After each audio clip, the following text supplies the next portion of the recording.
Hello to you, dear listener. Welcome to That Tech Show, the show that reveals the magicians behind the magic that is everyday technology. Welcome to another episode. Welcome. We have a lovely episode lined up to you today. We have Stylianos Kampakis. And on this episode, we talk about all things data scientists, because of course, Stylianos is known as the data scientist, and we get into decentralized finance, or DeFi, and the wild west of services that's ensued, and the impending regulations that are being placed on blockchain. We talk about this Data Scientist Handbook, a book that Stylianos has written, and how data science can help you, and how to do data strategy correctly, and how to get started with data scientists. Loads of stuff around data science in this episode. It's a really good chat, lots of learning. And so once again, I welcome Stylianos.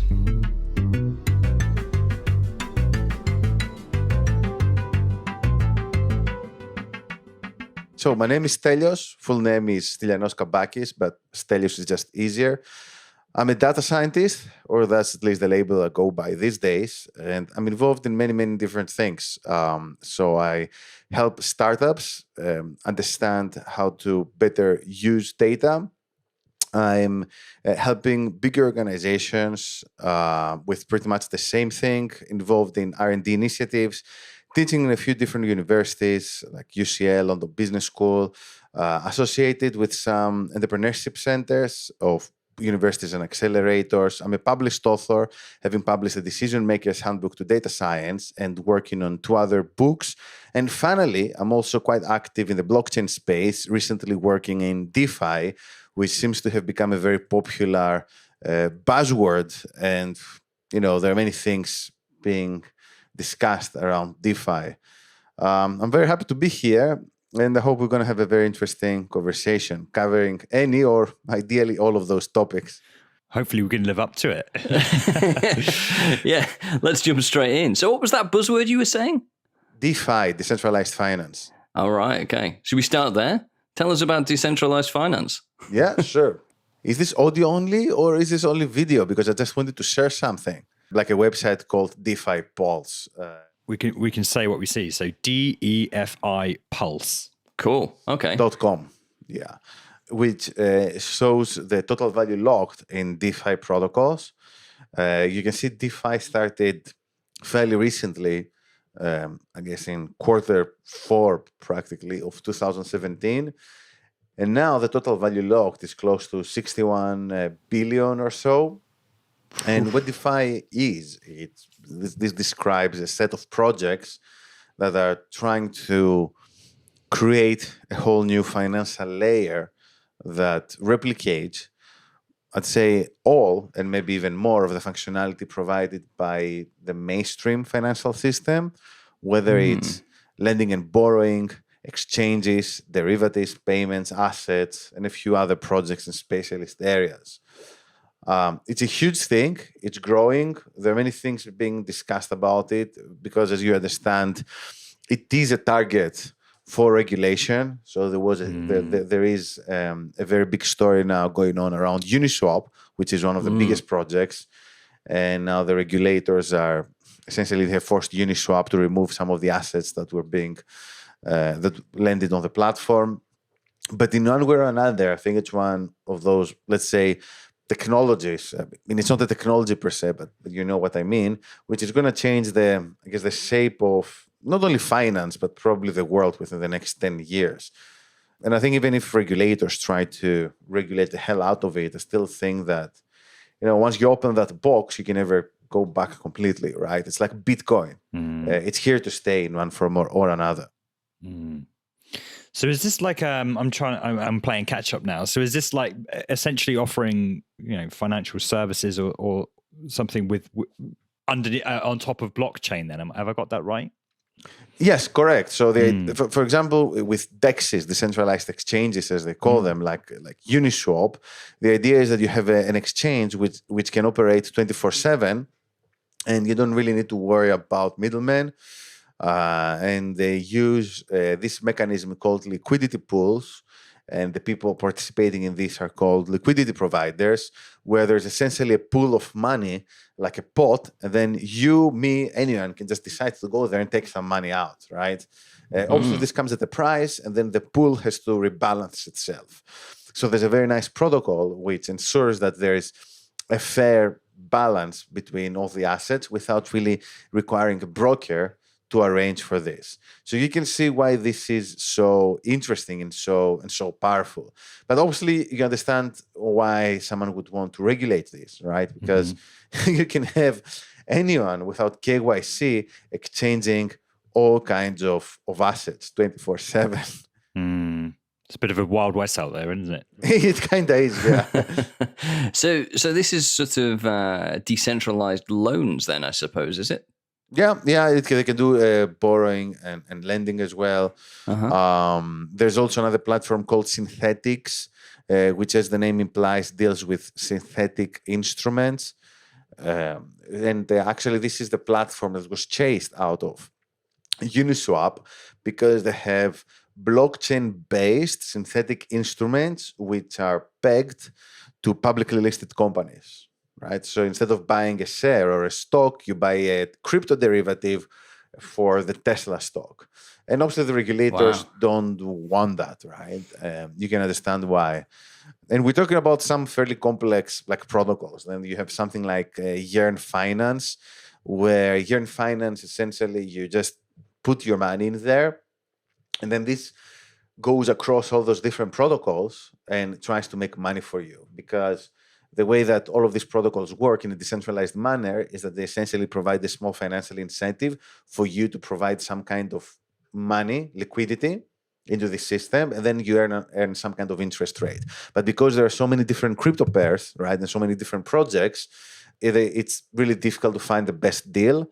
And that's why someone came up with this project, yearn.finance, which essentially what it tries to do is it tries to optimize, your assets by reallocating them across all those different protocols to guarantee some kind of high return, which can go up to 22% per year. I mean, that's guarantee in quotes, right? Because like you guys said, that's the Wild West. But then again, when you compare this against interest rates of 0%, you understand why some people might want to take this risk. Now, disclaimer, me personally, I've not put money into yearn.finance, but I've invested in other protocols. Synthetics, right? Have you invested in that or done anything with that? No, I mean, I don't know. I'm not a huge fan of derivatives. I mean, that's my thing. I really don't. I think derivatives, maybe because it's one of the things that caused the financial crash in 2008. I think it's a bit of a dangerous idea, even though it's interesting. I prefer some of the simpler protocols. I like Uniswap. I like the idea of staking in certain protocols. Ethereum, you can now stake coins and get back Ethereum version 2. In one way or another, the main takeaway from that is that if you're holding crypto, you can earn interest rate on that if you wish so, as long as you understand the risks, basically. Yeah, the synthetics one is interesting, though, because I guess that's pegged one way and not the other, right? So, that depends on the value of the actual stock, really, rather than the synthetic stock, if that makes sense. Is that right? Yeah, exactly. I've not looked into synthetics as much, to be honest with you. But I guess that's the idea. I mean, what's the idea of that? Is it because I've tried to do a little bit of trading with stock before, and I've even written algorithms to try and figure out the best time to do almost like instantaneous type transactions, like micro transactions, day trading essentially. And you just can't execute fast enough because you have to go through a broker. So I presume in a synthetic market, actually, you probably could execute fast enough.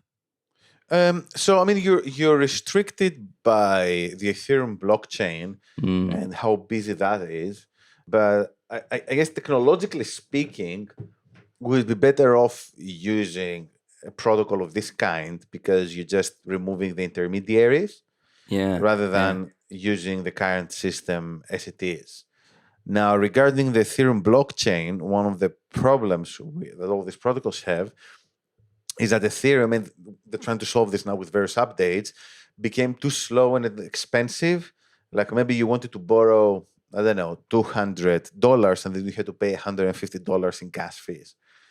And hopefully this will be resolved soon. That's with the proof of work, is that, rather than the... Now they're moving on to proof of stake, and proof of stake. That's they released another update very recently, which I didn't really have the time to review to see exactly what happened. But yeah, that's interesting. When you go back to the other site that you just had open a moment DeFi ago, that's the one. Yeah, you were talking about the different types of chains there. You talked about Ethereum. Obviously, there's multi-chain in there as well. Do they tend to be built on one or another? Like, most of them are built on Ethereum. Yeah, Ethereum is king in this space. Ethereum is king. Now, is Ethereum still going to be the best choice in 2 years with Cardano and Polkadot? I don't know. I wouldn't be surprised if in 2 or 3 years those projects overtake Ethereum, because the way I see the blockchain space right now, it reminds me a lot of operating systems in the 90s. I was an adult in the 90s. For those of you who are hearing my voice, you probably guessed that I'm about 35. But I was a kid in the 90s, and I remember, Amiga, Atari, Windows, Mac, Linux, which back then it was the early days of the internet, so you didn't really have as many resources. So you'd have to be a super nerd if you actually were using Linux without really having a proper reason to use it. And you had all these different operating systems vying for power. And I think the situation with blockchain is quite similar right now. So I don't think that there's going to be one blockchain that survives, but I think there's going to be a dominant solution and 2-3 other solutions which are close behind. I would bet it's going to be either the primary solution for smart contracts is either going to be Ethereum, Polkadot, or Cardano. But, it might be something else.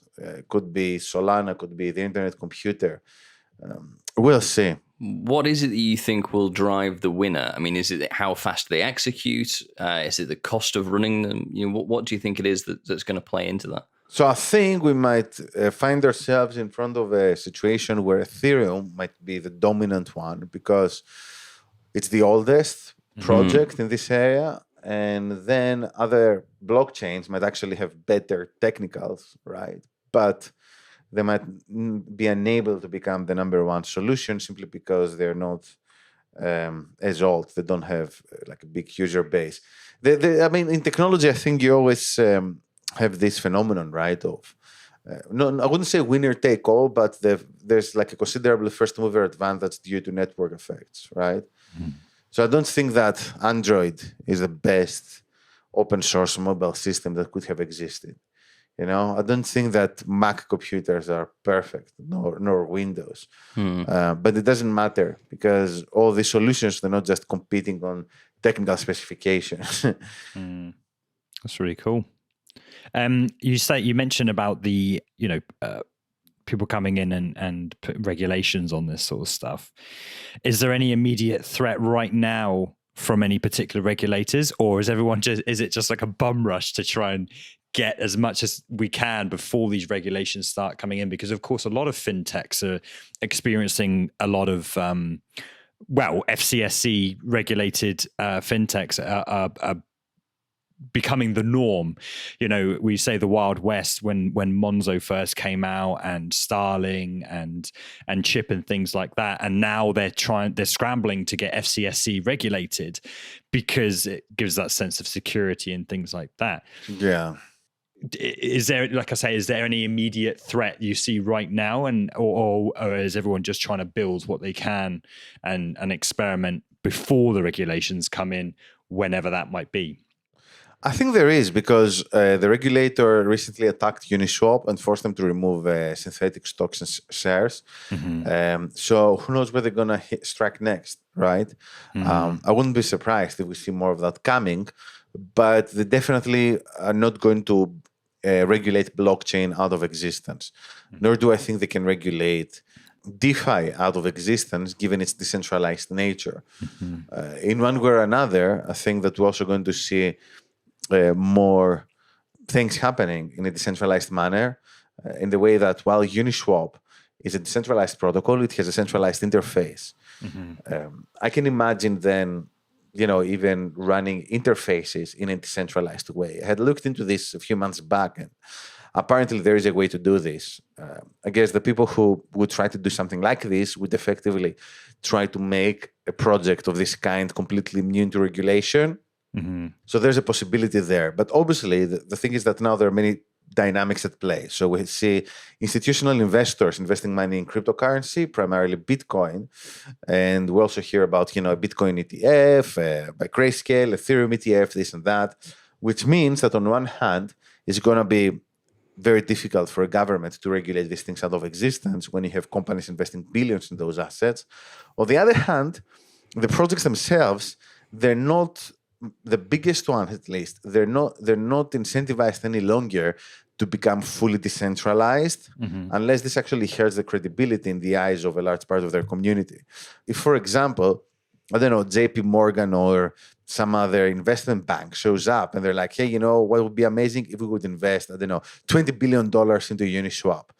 But you know what would Uniswap need? It would need KYC, right? So it's obviously in Uniswap's interest to try and do that, right? So you see this interesting dynamic at play that on one hand, it becomes more difficult to regulate this thing. On the other hand, the actual protocols, they stop being as incentivized to become completely decentralized. And the truth is that anytime we saw projects in computer science existing completely in the margin, now I'm talking about crypto anarchism, cyber anarchism, like, we're going to be completely off the grid, off the network, everything's encrypted, yada, yada, yada, yada.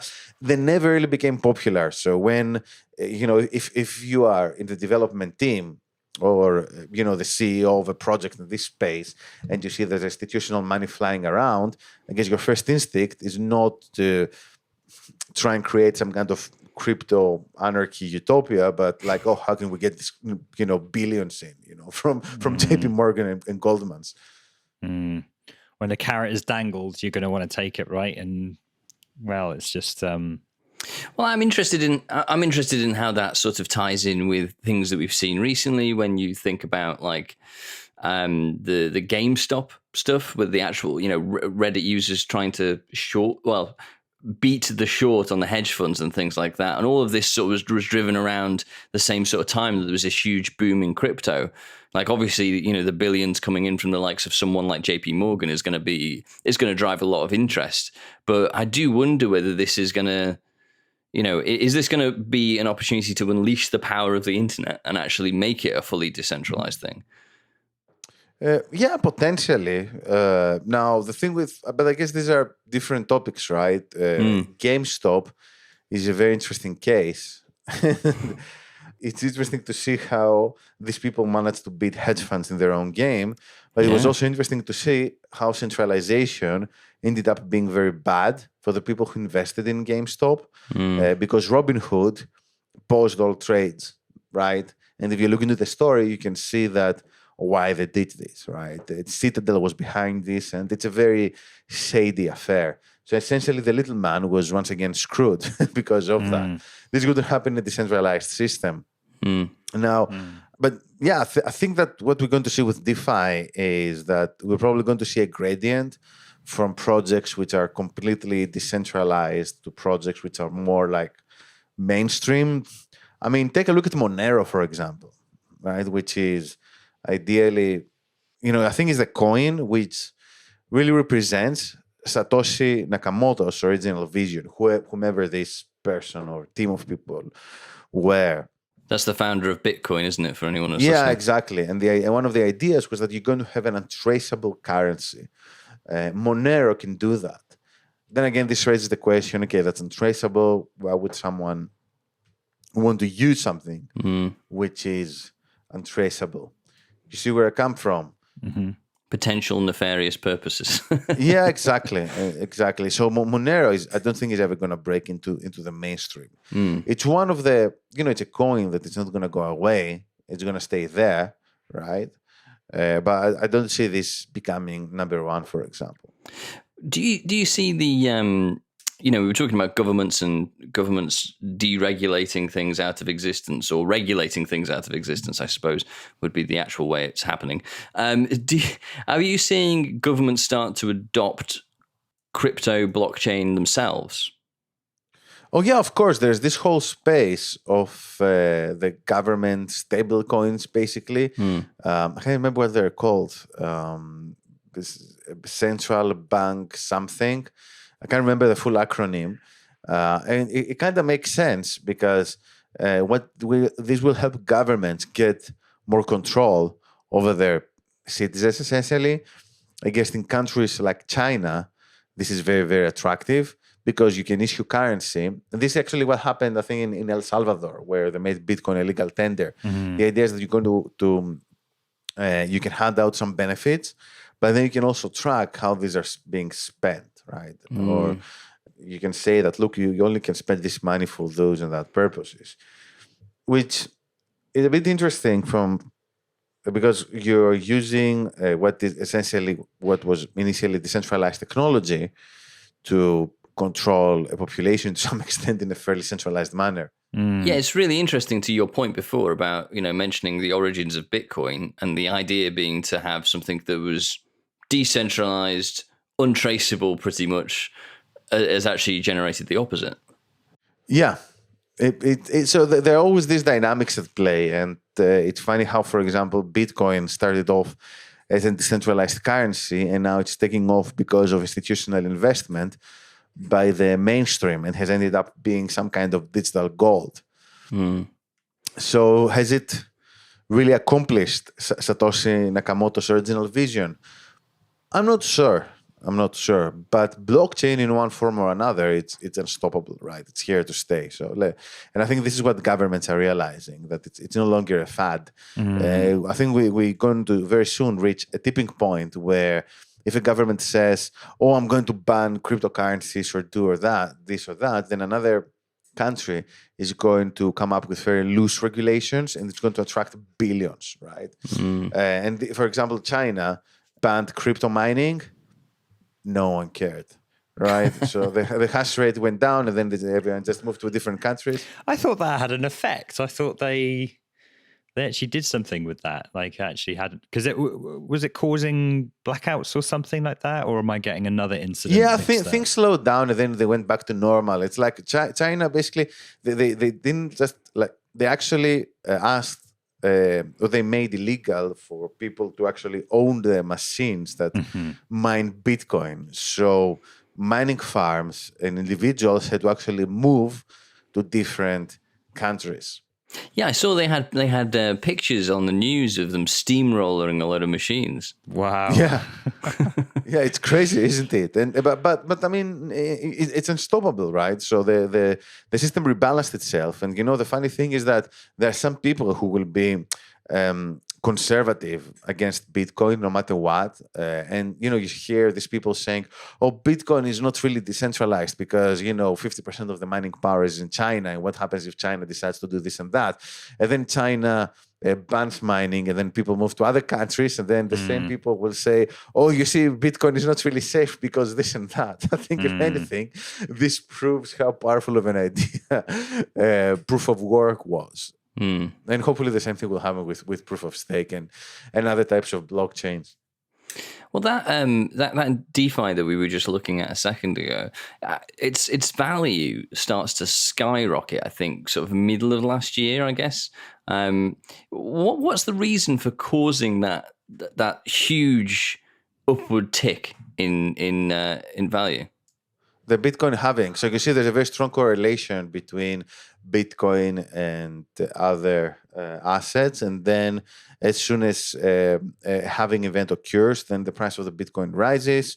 It's the demand and supply thing. And then other things they're taking off and people are looking into investments. This plus actual maturity of projects. Usually you get this like perfect storm, I guess, because then there's more investment flying in these projects. Then things move at a faster pace. So that's kind of a virtuous cycle. We're going to see a crash probably. If some people were like, oh, we're in a bear market.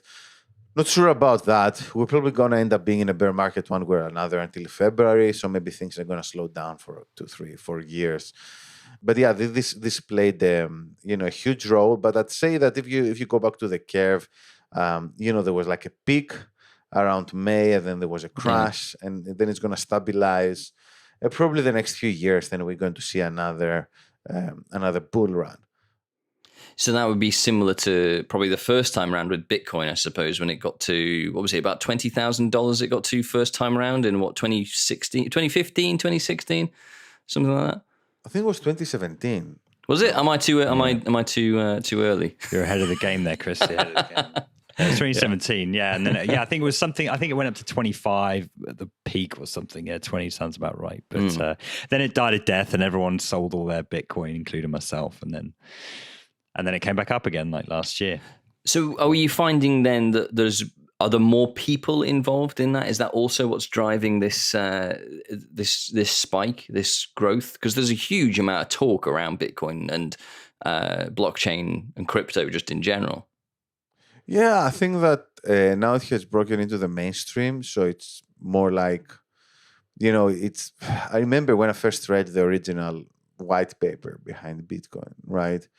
And it was, my mind was blown. I was a PhD student back then at UCL, and I was like, whoa, this sounds like an amazing piece of technology. But other than it sounding cool, none of us, I remember in the computer science lab at that time, at least the people who were in that room thought that it was anything more than a very cool piece of tech. No one thought it was going to go up to that price point. And I guess there are many uncertainties, right? So again, I don't think that someone who invested money early on Bitcoin and now they're a billionaire, I'm not sure whether they really had the fundamental reason to invest back then, because I guess there have been so many different types of technologies that someone could have invested in. Tesla was also a great investment if you invested in this early on, or Amazon. I guess the people who invested early, some of them, maybe they had some key insights, maybe other people were just lucky. But now I think, we're beyond the tipping point where Bitcoin has broken into the mainstream. We know this because some big companies have acquired Bitcoin, so it's a completely different conversation. When did you first start investing and really get involved? When did your love for blockchain start? So I started becoming active in blockchain, very active during the first ICO boom. So it was around 2016, 17 or so. And what I liked was that once Ethereum came out and you could create smart contracts, then this whole concept of a token economy came about, and there were so many different use cases. And I started doing some work on those use cases because I was never really that interested in doing research on the fundamental problems of blockchain, like problems of blockchain. I mean, things like consensus algorithms and all that. These are super interesting, but these are the kind of problems that I know that in one way or another, I knew they were going to be solved, and they're just going to be solved, So it's like, I'm not sure if you hear anyone telling you, I'm doing research in operating systems. No one cares about that. Most problems in operating systems were solved like 25 years ago or something. You know what I mean? So, but what I was interested in it was the use cases that this technology enables, right? The applications, which are countless. So, for example, this whole idea around DeFi, it's based upon some very, very smart principles and upon smart contracts. So it doesn't matter whether Ethereum has this consensus algorithm or this or that.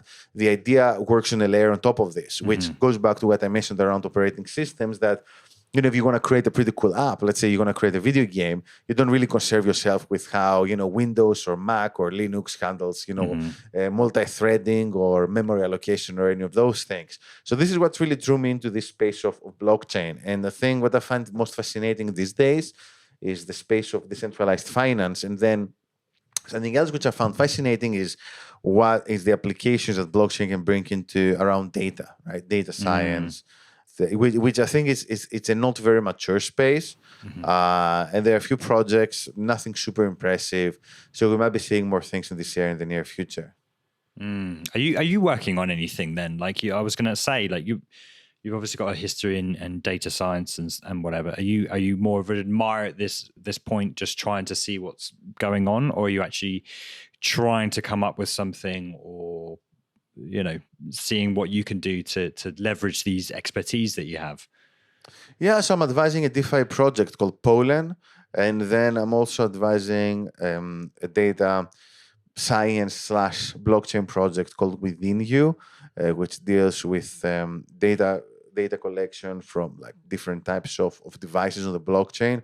still early stages. If anyone wants to talk more about this, feel free to shoot me over an email. But I'm really open to ideas and suggestions. I think there are many moving parts.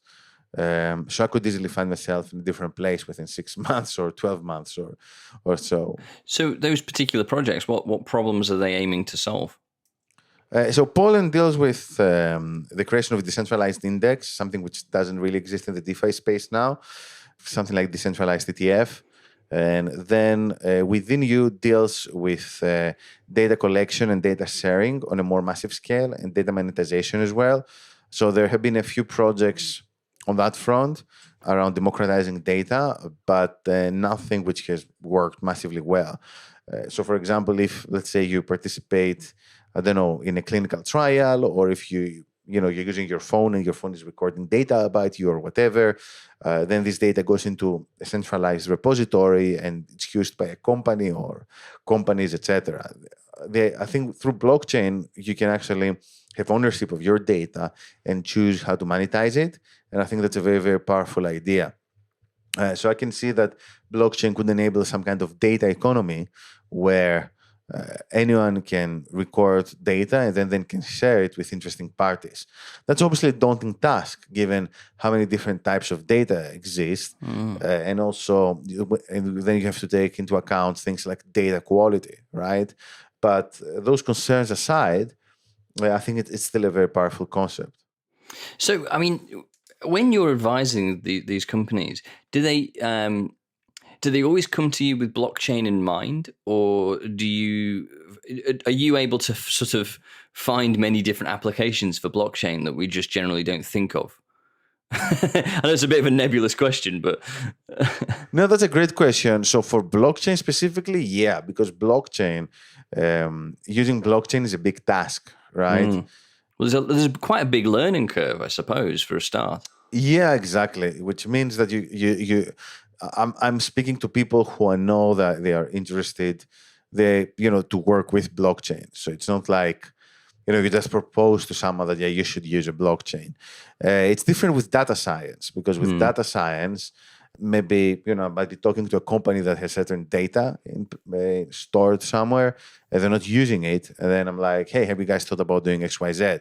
So that's a different discussion. And also data science is way more accessible in the sense that, all you need to do data science most of the time, or I guess a significant part of the time is you just need a data set and some algorithms, right? Whereas blockchain is a whole layer. It's like an infrastructure layer. So you need to build this and then build something on top of that. So it's way more complicated. It's not something you can just do, in 2 weeks and get results. Do you tend to find that there's a lot of resistance to adopting a blockchain solution in that scenario then? Yes and no. I mean, it depends, because, you can talk about resistance to adopting blockchain if you're talking about certain industries where there are like products based on blockchain that are trying to replace the old products. So supply chain is an example. So there are products in the supply chain, and then you can just do the same thing but using a blockchain. That's one area where some companies might meet resistance, right? Not might meet resistance, basically might be resistant to change, because they're like, hey, you know what? Like we already have a solution that's working. Why would I need to do this in blockchain? And I've seen something similar in data science as well. But the problem with blockchain is that it's very radical, right? And it can seem a bit esoteric and not tangible, which is something which actually shares with data science. It's not very tangible, which means that you do meet this resistance to change. The difference being that blockchain, even a simple blockchain implementation, requires quite often fundamental changes, right, to the way an organization operates. So it's a bit more. So it can be a bit challenging in this regard. Yeah. So I mean, like with that sort of supply chain example, are you able to give us a little bit of an overview, a brief example explanation of how things would be different, in a traditional sense versus a blockchain solution? Yes, absolutely. So the idea behind using a blockchain in the supply chain is that when you're working, that in a supply chain, you have all these different moving parts, and blockchain is great for auditing. And then you'd be able to audit faster and better if something goes wrong. It's used a lot in provenance. So Walmart has a case study around the successful implementation of blockchain for the provenance of foods. So that's a successful case study. But do I think that every company would be capable of adopting a blockchain solution fast and efficiently? Well, depends, right? Because then you also have to take organizational culture into play. Yeah, well, I mean, I've gone through an awful lot of digital transformations, to use another buzzword, and I think a lot. I don't even know with some of them, depending on the level of the organization. I don't even know where I'd start with a blockchain solution, just because I think, although everybody understands, I think these days there's a more broad understanding of crypto and blockchain and what it is in its general sense, in terms of how you actually apply that to your own solutions. I'm not sure that, I feel like that's a little bit of a mental leap for a lot of people still. I'm really curious about how you actually managed to sell that, you see. No, that's the thing. I've never really sold blockchain to anyone. It's only people that have come to me. I've sold data science many times. Sure. I can sell the idea of data strategy to someone. Like if you're working in digital transformation, if you're talking to a company and they have lots of data and they're doing nothing with it, I can sell them the concept of using data science to improve all kinds of things. And if they're risk averse, I can create a plan which make sure that they implement data science in a very, let's say, defensive way without disrupting pretty much anything, right? In a very safe and slow way, if that's what they're after. But you can't really talk companies into using blockchain, right? Maybe you have developed a product and then you walk in the office with this product and you're like, hey, I have this solution for you, buy it, which is entirely different proposition. Yeah, well, I wonder whether it's one of those things where, as we start seeing better and faster applications of blockchain over the years, where it's going to be a logical step for organizations that, it's obvious you would just do this with blockchain, in the same sense as I think a decade ago, it would have been a much harder sell to an organization to say, have you tried microservices? Whereas these days, it's more of a, that would be an obvious solution to this problem or that problem. Do you know what I mean? It's more of a progressive. Yeah, but I guess there's a fundamental difference there between data science and AI and blockchain. And that's what I've observed in my work, working across both fields, is that whereas data science expands horizontally across verticals, we've seen verticals adopting data science in an asynchronous way. So you have some industries that are 20 years ahead, others are 20 years behind. Blockchain has mostly advanced by creating entirely new things out of nothing. DeFi being a prominent example. So whereas data science has been more about, the insurance industry, it's not very forward-looking. What if you guys replace what you're doing with more advanced machine learning models, and that's going to help you do yada, yada, yada. It's very different to saying, we have, a completely new way of buying assets. Yeah, so let's just throw billions into this thing. Yeah. So, I mean, I would guess that from your website being thedatascientist.com, that you would be data science and AI first and foremost. Mm-hmm. Yeah, that's true. That's my primary focus, let's say, because even within blockchain, I do some work on blockchain, but my work is more on the algorithmic side, things which relate to math and algorithms, right? So this can be tokenomics, protocol design, incentives, these kind of things. And datascientist.com, I mean, that's a pretty impressive website. Thanks, yeah. How did you get that URL for a start? Well, I can tell you, it wasn't cheap. I knew it. It wasn't cheap. Did somebody already have it then, or was it, did you have to? Yeah, I had to buy it from someone. I hate it when you have to enter into those negotiations. It's never particularly pleasant. But it was too good of a name to let it go. So it was like, I'm going to make this work. So I'm the data scientist. Was it a domain squatter? Was it one of those ones where they were just... it was an advert. Holding on to it. There was actually nothing on that domain. So I Yeah. think someone had just bought this domain waiting for someone else to buy it. Yeah. How much did it cost? Oh, come on, Sam. You can't ask that one. I can tell you it cost about half of what datascientist.com would cost. So it seemed a pretty good deal to data scientist, but I'm like, actually, I prefer the data scientist because it sounds a bit like the economist, or it sounds a bit as if I'm like, the data scientist, like I'm the man, so I'm a data scientist, So it somehow works even better, I think. And this has now become an activity podcast where you, dear listener, can go and look up that and work out how much has been spent here. So anyway, you wrote a book about data science as well. So you wrote the Decision Maker's Handbook to Data Science. So talk to us about what that is. What made you write a book in the first place?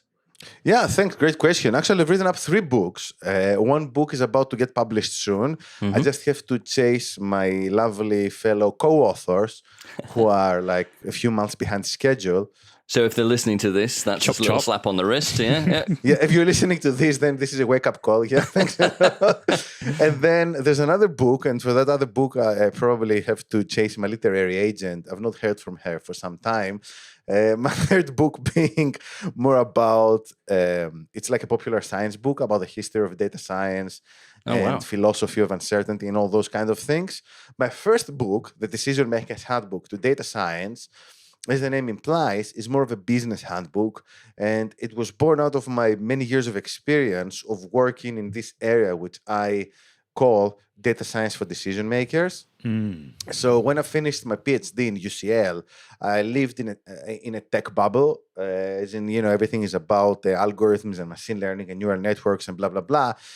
And then I falsely assumed that change, let's say whether we're talking about within an organization or a grander scale, happens purely through technology. And then I realized that the main challenge with data science, it was not so much algorithmic, but it was more around explaining key concepts to the people who actually hold the keys to power. 100%. It's always people. Yeah, and the funny thing is that this is not only something relevant for big organizations where you might find, people in key positions who are a bit older and they are, and maybe they don't understand the technology that well. But this can also happen with startups, simply because someone might create a new company and then, they might simply have no real exposure to hard tech and they might just be baffled by data science.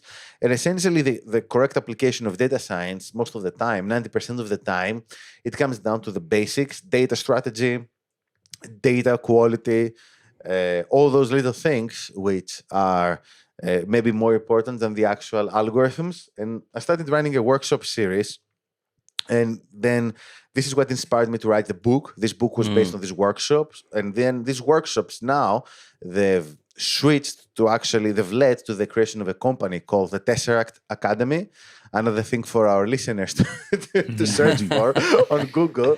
There's going to be plenty of things in the show notes, I think. Yeah, exactly. Which is essentially a vehicle to explain deep tech to decision makers and the public, right? So we're not only covering data science and AI, we're covering blockchain, project management, product development, and organizational culture. And we're also doing many, many free things. So I'm the organizer of Data Science London meetup and also Data Science in Marketing and the AI creativity and blockchain meetups. And now I'm putting everything under the Tesseract brand as some kind of public service, right? Let's educate the public about data science in any way possible and related technologies. Oh, that's very cool. What would be like I'm a somewhat entrepreneur or manager or whatever. What would be a one-line strapline how data science can help me? Because I'm it's all new to me. I wouldn't know where to begin with how data science would help me or whatever. What would be like a clear and concise way of explaining that? Yeah, that's a great question. So I think in a very short and concise way, data science simply helps a business do things more efficiently. Usually this means faster, or more accurately, or in an automated way. Ideally, all three, right? Which in one way or another, this is going to lead either to reduce costs or higher profits or margins, or again, ideally in all of those three things. Now, this can materialize in many different ways. So on one hand, you have a super complicated use case like autonomous vehicles, self-driving cars. That's like that's like a huge topic, many difficult problems that's going to potentially change society and the economy on a fundamental level. On the other hand, you might have an e-shop and you just want a recommender system so that your clients buy more stuff. But in both of those cases, we're talking about some form of automation, some form of increased efficiency and accuracy. Interesting. Presumably using data, wherever that might come from, whether it's exactly. website statistics, whether it's... But you don't always need data. That's the thing, that in some cases, like autonomous vehicles, you're using data, but not in the way that people think you're using data. So so when you have an autonomous vehicle, it can also collect, depending on how it's set up, right? Because that's a very technical discussion. It can also collect data from its environment directly. So you do have these systems which can learn data point by data point without you having to collect data first. But obviously for me, data science is not only about the algorithms. I think that a company starts doing data science the moment that they start collecting data. And this is one of the mistakes that I've seen many companies are doing. They're like, oh, I'm going to... wait for a couple of years until I collect enough data, and then I'm gonna hire a data scientist. And then in those 2 years, they've made so many wrong decisions. They've lost immense. They have forgone a huge amount of value. And I see this a lot with startups, unfortunately. And for startups, it really hurts because that they could have raised money on a better valuation. So how would you recommend a startup getting involved with that then? How does a startup... Well, I mean, it's difficult, isn't it? Because you don't know what you don't know. I mean, maybe a better question is when people come to you looking for something, is it that they're coming to you and saying, Stylianos, I want data science? Or are they coming to you saying, I need to sell more and I don't know what my customers want? So that's a great question. Something which I've noticed recently is that the space of data science has matured to the point that some startups are actively looking for data strategy, which is great, because in a few years back, I actually had to explain this thing. Don't get me wrong, I still many times have to explain this thing to startups, right? And it's a bit frustrating. But in the majority of the conversations, someone might actually be looking for a data scientist, and then I have to explain to them that, look, guys, you need to take a step back and you need to think about your problems in a different way. It's a very frustrating part of the job, to be honest with you, because I've also released so much free content out there to help people better understand those problems. But many companies that just want to stick their heads in the sand and say, no, we have this very specific technical problem and we need to find a solution. And maybe they don't want to accept, they will eventually accept is that this one problem, the thing they have, it branches out to many other problems. Most of them not just being technical. Some of them can also relate to their business model, right? And this is where things can get really ugly because you've placed a big bet on your idea, your model, your methods, essentially driving your business model forward. And maybe this idea you have, it's not going to work out. And I'm talking from a technical perspective, right? Maybe, we have 1, 2, 3 algorithms which are supposed to do X, Y, Z. You know what I mean? And then maybe they can't get the algorithms to work in the required performance they want them to work in. And then they come to me and they're like, hey, can you fix it? And my question is, okay, you're trying to do something which is very new. No one has done this before. First of all, what do you think this can actually be done? Quite often they're looking for a quick fix. Funny enough, I had like a conversation of this kind recently, and it was like, yeah, I don't think there's a quick fix to that. Your use case is not vanilla, so I can't just say do X, Y, Z. And I guess quite often they don't want to accept it. They're still trying to find this quick fix. It sounds a bit like the fitness and health and diet industry in some cases. Yeah. With the magic data pill or something. Yeah. I think a lot of people, it's in every industry, it's what I do is probably what Chris does. You get a lot of people coming to wanting to fix the thing. It's like, well, if you're there from the beginning, if you've got that strategy going into something, that's where it's going to have the most effect, not just, a mindless attempt at trying to do it yourself. But that's the hardest sell, I guess. Yes. Yes, exactly. And because you know how the things are done right. And again, it's similar to the fitness and industry and doctors and all that, right? So if you like smoking and drinking and not following healthy habits, and then you find yourself in a doctor's office, and you're like, how did I end up being here? The correct answer is, maybe 10 years ago, you should have done X, Y, Z. And we see the big picture. And I guess one difficult part of service providers is that if the market does not see the big picture, you have to educate them on that. And this can be challenging on its own, because then you have to sell this process of educating them. And it's one of the reasons I wrote the book. It's one of the reasons I run all these free events, because I'm like, there's no other way. A significant part of my work, maybe the majority of my work, is still technical, probably due to the fact that it's just easier to work for companies that know that they need something specific. They know how to work with data scientists. It's just the way things are. And they know they can pay, and I know they can pay me the rates I want to get paid, right? But I still believe that a very significant contribution to the economy and the society comes from, following the right strategy, right? So catching things early on. And I guess maybe it's also, part of our, upbringing, or maybe the culture in tech, move fast and break things, not give much thought to things, and somehow things will work out, and positive thinking and all kinds of stuff. And essentially what I've realized after being in the space of entrepreneurship for many years, and because through my work, I had exposure to many different types of companies, is that while this system, for some people, it might work, it sounds a bit like blind experimentation. And I've seen many successful people who have been successful in this space because they're following formulas.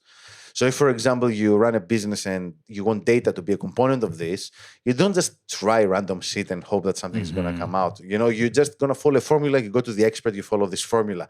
If you want to create a business in a certain sector, you know which formulas work, then you just follow the formulas, because you just have this 360-degree view. But I guess many founders, especially early stage, they just, don't think this way. Yeah, I think that statement, however beautiful and simple it is, move fast and break things, I think it misses out that actually those people who are doing very well using that tactic are probably doing those things with some sort of strategy or some sort of something. It's not just, as you say, just blindly going into something. So that's the danger with succinct statements like that. It's not quite what it seems, So is there like a blueprint in the same sense as, to follow your analogy, if I were to stop smoking, stop drinking, eat healthily, get some exercise, is there a similar sort of analogy of things you need to do to get healthy with data science? Yes, absolutely. And this is the kind of things I'm working on. Now, with the Tesseract Academy, we're planning to spend the next 6 to 9 months creating frameworks for data science. For data strategy, we already have this, but it's being revised, the data strategy canvas. Data-driven product development and project management in AI and data science. We're covering all those topics. And this is our goal, essentially, because I think that I realized I had many conversations with clients and they kind of repeat themselves. And something which I came to understand is that I guess this is something I learned in business school, is that some of those frameworks, which can seem a bit fluffy, like the business model canvas and, a SWOT analysis and all those things, I mean, they're still fluffy, don't get me wrong, but they can be very useful because they can help someone structure their thoughts. And I'm aiming to do the same thing for data science. I've put some of those things in my book, The Decision Maker's Handbook to Data Science, but I want to take this to the next level and make these frameworks more accessible and promote them. Because, think about, I guess, another good example in the space of tech is methodologies like Agile and Scrum. Yeah, I mean, depending on who you ask, they might sound somewhat fluffy. Some people might not like following every rule to the letter. But in one way or another, I think they've helped many companies become more successful than they would have otherwise been without them. And I think the same thing holds with data science. Software, math, algorithms, they're intangibles. And when something is intangible, we tend to communicate about that something in a very inefficient way with many informational asymmetries between all channels. And quite often with software, with data, we realize something's wrong only when things are really wrong. It's not like you're building a construct, a building, and you're very quickly going to figure out that, something's totally wrong here. This thing is going down. Which goes back to what I mentioned. It usually takes around 2 years for a company to realize they've screwed up with their data collection strategy. And this is some of the work that I'm doing, and I'm going to continue doing in the next few years. Well, to use that sort of Scrum agile parallel, you do find a lot of organizations that think they're doing Scrum really well, and actually they're doing it really badly. Do you get exposed to those as well? Like you have an organization that thinks it's really good at data science, or is that not something that you tend to see because you're mostly working from that sort of giving the base advice of like they don't have any data science or they've realized that they've screwed themselves? Yeah, I've seen organizations who think they're doing well with data collection and management, and then they are in this process of adopting data science, and then they realize that they've been collecting data without having a primary use case in mind. They were just collecting data for the sake of it, and they've essentially wasted 3-4 years worth of data collection efforts, right? Yeah. So, and I guess because these organizations, these are the people that will hire me, right? So it's either these people or this same company at the very beginning of the data collection process, which is the ideal scenario.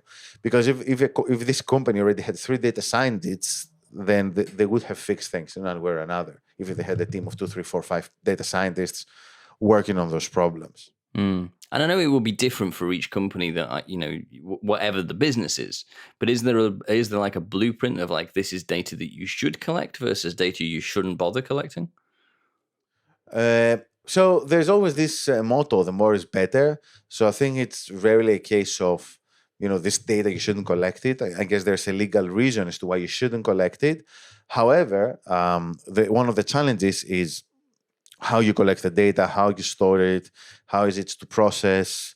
And I guess the most common theme is data being stored in a poor format, and data, there are some data points which could have been there, but they're not, right? So, for example, maybe you want to get data, I don't know, from a retailer, and then you realize they've not been tracking the marketing campaigns very well, right? So they don't know when a marketing campaign took place. So this kind of things, they can be very, very, they can happen quite often, and they're pretty bad. Again, I think it goes back to the fact that if you had someone from the beginning to advise you on that, you could have made the most out of your data, and you didn't. So if you're out there and you're starting a company, pick up a copy of Stylianos' book, and then we'll go from there.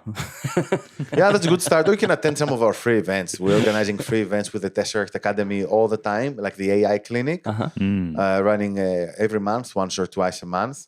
And then there's also another free event, a short introduction to data science for decision makers, which is essentially a 30-minute presentation to the concept of data science coaching, as I call it. And then we also run some paid workshop and other things, consulting services, etc. So we talked about the decision maker side of getting involved with data science, but how does an aspiring data scientist get started?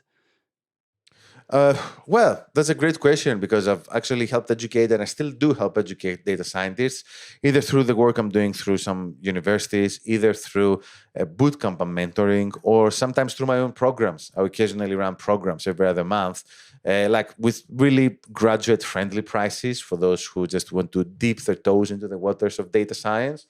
And I think there's a lot of content out there in data science, and what really sets programs apart is the support you get, like the mentoring. And this is something which I also, this is my focus in my programs, because if you just want to find good content on data science and machine learning and Python, you can find loads of content for free. Yeah, you don't need a teacher for that. But if you want someone who understands the space beyond that, either on a technical level, that is how things work, or on the business level, like how do I actually get a job in this area, right? Then you do need a mentor. I mean, it's not like you need a mentor, but really it's going to help you get there faster. If I had a mentor maybe, like 10 years ago, I would have moved faster across many different sectors, because data science doesn't really exist in a silo. Data science is something which exists because it adds value to other things, right? To other sectors, to verticals, to departments. So you can't just say, oh, I'm doing data science in the same way that you can say, oh, I'm a dentist, I fix teeth. It doesn't work this way. Yeah, with the Tesseract thing, do you have like I'm piecing what that is. Do you have like a open forum or a Slack group or something where people can dip in and chat? Oh yes, to people? absolutely. We set this up, let's say, a bit experimentally a couple of months ago, and now we're actually planning to open this up. So you're more than welcome if you want to join, because we're aiming to create some kind of community from people that attend our events. Obviously the paid ones, but also some of the free ones. Because we understand that some people might be a bit afraid of taking the next step. Funny enough, for example, I have a client. He's a good guy, but he's a bit like risk averse, and I don't know. You have to try and do everything to convince him that data science can actually work. And I can sympathize with him because I think for many people it is such an intangible thing that they might be a bit scared of it. So yeah, we're thinking to actually open up the community to anyone who's interested, so they can just ask questions, and I can be there to answer. Is there any prerequisites? Like, do you need to be technical? I mean, how do you get started in that sense? Do you need to know Python or? No, I'm talking about the community for, I'm talking about the community for decision makers, right? Sure. For people who actually have business problems. We do have a community for people who want to learn data science, but this is actually for the people who buy our courses, because otherwise I'm afraid I might get flooded with 1,000 people asking me, which version of Python to install, and I won't be able to cope with it. But I guess something like Discord, you've got a bunch of data scientists at all levels. It's not necessarily you that needs to be the one to answer those questions. It's you're just facilitating a discussion and whatever. I think that would be really helpful for people just getting involved in it and dipping into a conversation here and there, or just observing conversations between data scientists. I think. Yes, absolutely. I guess I'm not using Discord that much simply because I'm on so many different messaging platforms. I've only used Discord if someone has asked me to use Discord for a project. But yeah, this could work. I mean, and also we organize some free events for those who want to learn data science. So we had, for example, a speaker like a few months back who did his PhD in Berkeley. A very good guy, very smart, and he did some Python tutorials on anomaly detection. Right, we had like 60, 70 people showing up. So I think sometimes it's even doing these things which can just bring awareness of some things you can do in Python, and then people can just try to learn more on their own. And if someone emails me, I'm always going to answer a question. But obviously, one of the most effective ways I've found to create some kind of community, simply because I'm involved in so many things, is to run events and then invite people over to Slack. So why is it always Python? What is it about Python? Yeah, it's just a very easy language. That's it basically, and it's very good for prototyping. It has many similarities with MATLAB and R. Oh yeah, who used to be the main contenders for data analysis. So it came up as a natural contestant for this space. Java and C and C++ as well, or C#, all those languages, they're not that good for prototyping experimentation. They're good for building proper chunks of software. And somehow Python, not only it's easy, but then there were many successful attempts to make it faster. So even so actually from prototyping, now we've moved on to production.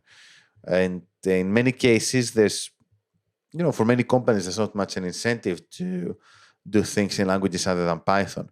For machine learning, that is. And now with MLOps and all those developments, you can expose an API that's been built in Python, and then the rest of the software can be in Java or C# or whatever you prefer, and it works fine.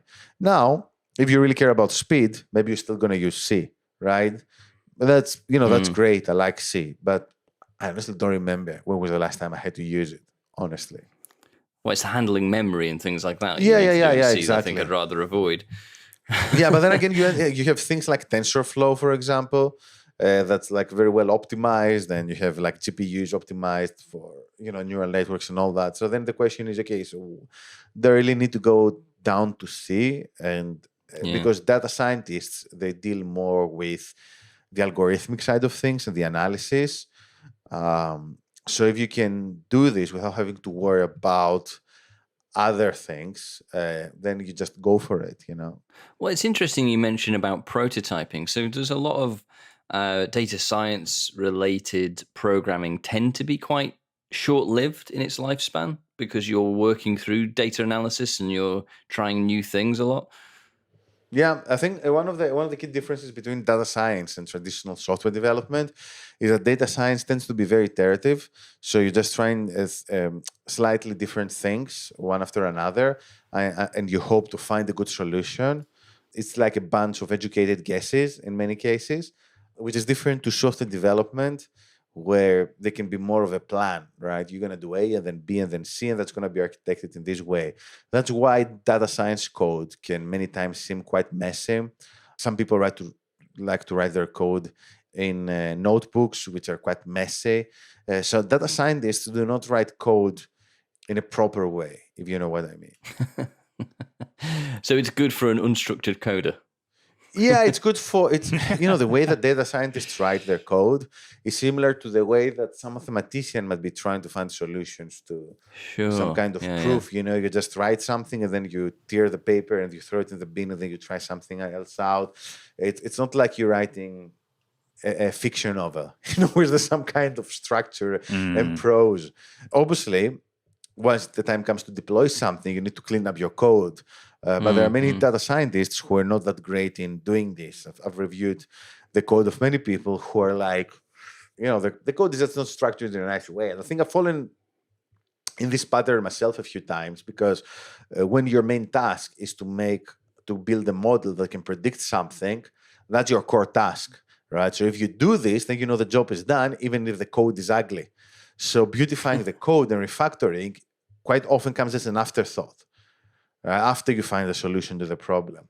No place for TDD then. Yeah. Well, a lot of these things, I guess, you are actually dealing with huge data sets and there's a hell of a lot of analysis to do there. How do you optimize the code if there's this thing for being, relatively unstructured? Because there's a huge amount of data to process there. Surely the actual compute power and how it's being used is important. Yeah, I mean, look, that's a very technical question. If you're dealing, there are tools and libraries and frameworks that help you with this. So, for example, if you can use PySpark to run computation in parallel, or use Amazon SageMaker, and you don't have to worry too much about this because this happens in the back scenes. Now, if the time comes to deploy something and you care about micro-optimizing everything, then that's a different conversation. And there are also some other aspects which we didn't touch upon because I come from a frame of I'm a data scientist, I work with algorithms. We didn't talk about data engineering, right? So how do you make an efficient ETL pipeline, the choice of databases, all those things. So all these play a role.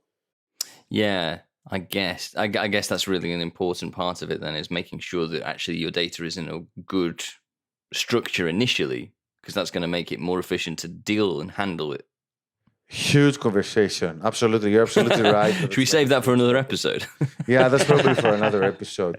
Speaking of which, I might actually have to go soon because I hope to get vaccinated, guys. My second vaccine. Oh, good. Congratulations. Maybe we can follow this up and do a part 2 because I've really enjoyed this conversation. It's oh, been yeah, great absolutely. Yeah. And I feel like we've left quite a lot on the table. Yeah, absolutely. There are many topics to discuss. I mean, next time maybe we can talk about deep learning or the history of data science, and who knows what else. I would be happy. I mean, I can even give you a draft of my third book, and you can tell me if you like it. That'd be cool. Because no one really agreed to read this yet. I'm really hope to find a publisher soon. You have no idea how long it took me to write this. It's 100,000 words. Wow. Jesus. Yeah. Yeah, send it across. We'll save that for part 2 and we'll definitely do a part 2. Okay, awesome. It was great talking to you guys. We'll speak soon. And wish me luck at the vaccination center. And Yeah, that's good. Yeah, I hope you managed to get jabbed. Well done. Okay, thanks a lot, guys. I'll see you soon, yeah? All right, thanks very much then. Cheers.